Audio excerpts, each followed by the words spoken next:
Episode 9. The Curse of Dimensionality.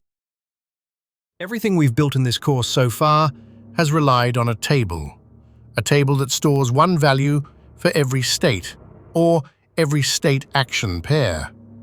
For a 4x4 grid, that's 16 entries. For Cliff Walk, 48. For a 10-armed bandit, just 10. Tables work beautifully at that scale.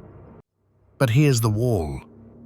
Chess has roughly 10 to the power of 47 legal positions. Go has 10 to the 170. A single Atari screen has 210 pixels wide, 160 pixels tall, each with 128 possible colors. That's 128 raised to the power of 33,600. You cannot build a table that large. You couldn't store it in all the computers on Earth. This is the problem that ended Module 2, and it's the problem that defines Module 3. It's called the Curse of Dimensionality, and today we'll see exactly why it breaks everything we've learned and what we're going to do about it. In Module 2, we built a complete toolkit for learning from experience.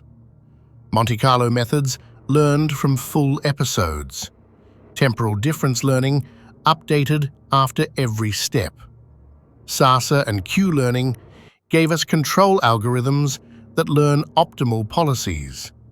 And exploration strategies like UCB and Thompson sampling told us where to look. Every one of those methods stored values in a table, a Q table or a V table, with one entry per state or state action pair. That works when the state space is small and discrete. A grid world with a few dozen cells. A bandit problem with 10 arms. But the real world isn't small, and it isn't always discrete. The state space of a robot arm has continuous joint angles, velocities, and torques. A self-driving car senses positions, speeds, and distances in every direction. These environments don't have states you can count. They have states you can only approximate. The Curse of Dimensionality was named by Richard Bellman in 1957, the same Bellman who gave us the Bellman equation. He wasn't talking about reinforcement learning specifically, he was describing a universal problem. As the number of dimensions in a problem grows, the volume of the space increases exponentially. Here's what that means concretely. Imagine discretizing a single continuous variable into 10 bins. That's 10 states. Now add a second variable. 10 times 10 equals 100 states. A third, 1,000. 10 variables, 10 billion. 20 variables, 10 to the 20. Each new dimension multiplies the state space by the number of bins.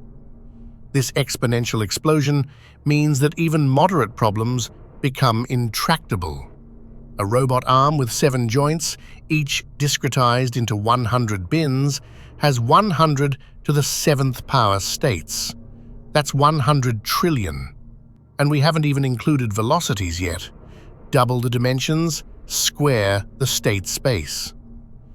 The curse doesn't just affect storage, it affects learning. To fill a Q table, you need to visit every state action pair multiple times.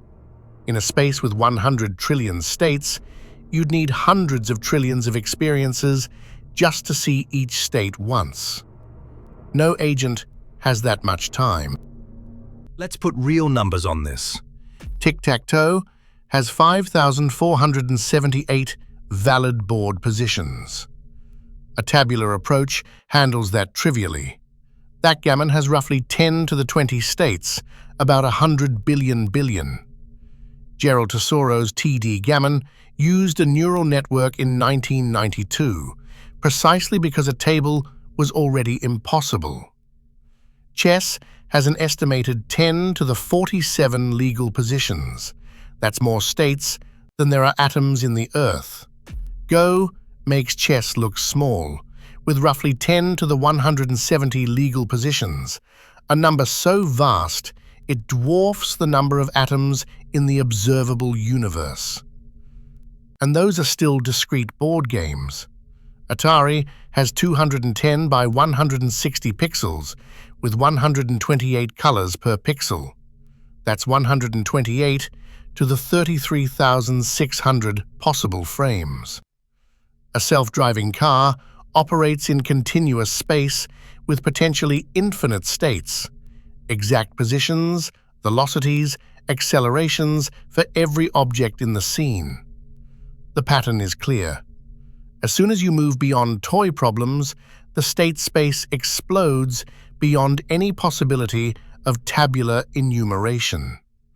This isn't an engineering limitation, it's a fundamental mathematical barrier.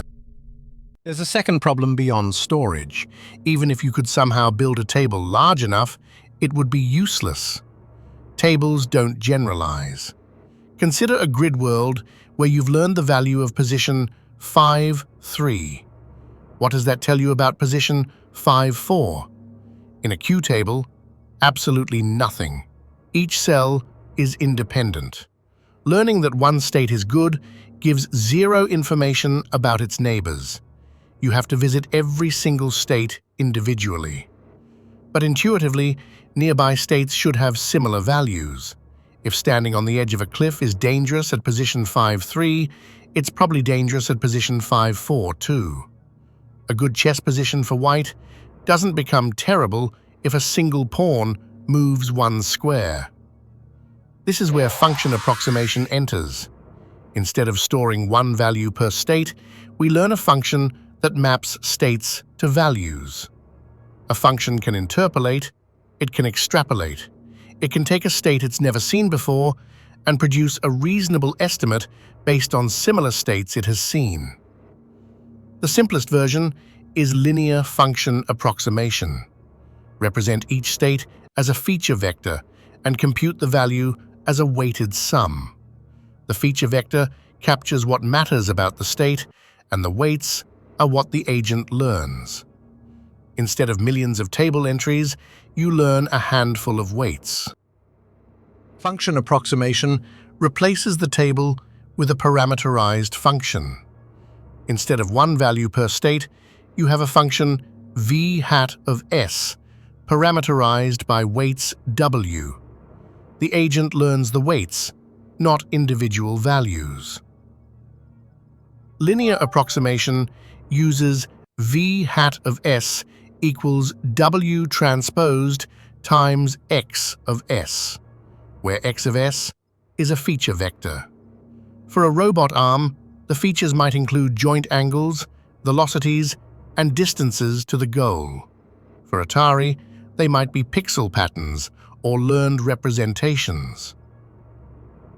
Tile coding is an intermediate approach. You lay overlapping grids called tilings over the state space. Each state activates one tile per tiling. The value is the sum of weights for all active tiles. It's still linear, but the binary features give it flexibility. But here's the critical warning. When you combine function approximation with bootstrapping and off-policy learning, you get the deadly triad. Function approximation means you're generalizing. Bootstrapping means you're updating from estimates. Off-policy means you're learning about a policy different from the one generating data. Any two of these are fine. All three together can cause the value function to diverge, growing without bound. Q-learning uses all three. It's off-policy, it bootstraps, and with function approximation, it completes the triad. This doesn't mean Q-learning can't work with function approximation. It means you need to be careful. Techniques like experience replay and target networks stabilize training. The story of function approximation in RL is a story of breakthroughs. In 1992, Gerald Tesaro built TD-Gammon, a backgammon program that trained a neural network using TD-Lambda. It played against itself millions of times, learning a value function over backgammon's 10 to the 20 states. TD-Gammon reached expert-level play and changed how backgammon strategies were understood. For 20 years after TD-Gammon, progress was slow. Neural networks and RL were seen as unreliable partners. Then, in 2013, DeepMind published the DQN paper. Deep Q networks combined Q learning with a deep convolutional neural network, learned directly from raw Atari pixels, and mastered 49 different games. DQN used 1.7 million parameters to represent a function that would have needed 10 to the 170 table entries. Two innovations made DQN work. Experience Replay stored past transitions and sampled them randomly, breaking correlation between consecutive updates. A target network provided stable bootstrap targets by freezing the weights periodically. Together, they tamed the deadly Triad. Then, in 2016, AlphaGo defeated the world champion in Go. The state space was 10 to the 170, and AlphaGo combined deep neural networks with Monte Carlo tree search, using function approximation for both policy and value. It was the moment the world understood what function approximation could do. Here's what we've learned. The curse of dimensionality makes tabular methods impossible for any real-world problem. You can't store a table with more entries than atoms in the universe. You can't visit every state when the state space is effectively infinite. Function approximation is the answer. Instead of memorizing values, we learn patterns. A function with thousands or millions of parameters can represent value functions over state spaces with trillions of dimensions. But function approximation brings new challenges. The deadly Triad warns us that combining approximation with bootstrapping and off-policy learning requires care. Experience Replay and target networks are just the beginning.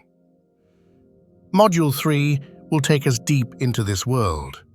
In Episode 10, we'll build linear function approximation from scratch, implementing gradient descent on value functions and seeing how a handful of weights can replace a million-entry table. Every episode from here forward uses function approximation. The table era is over.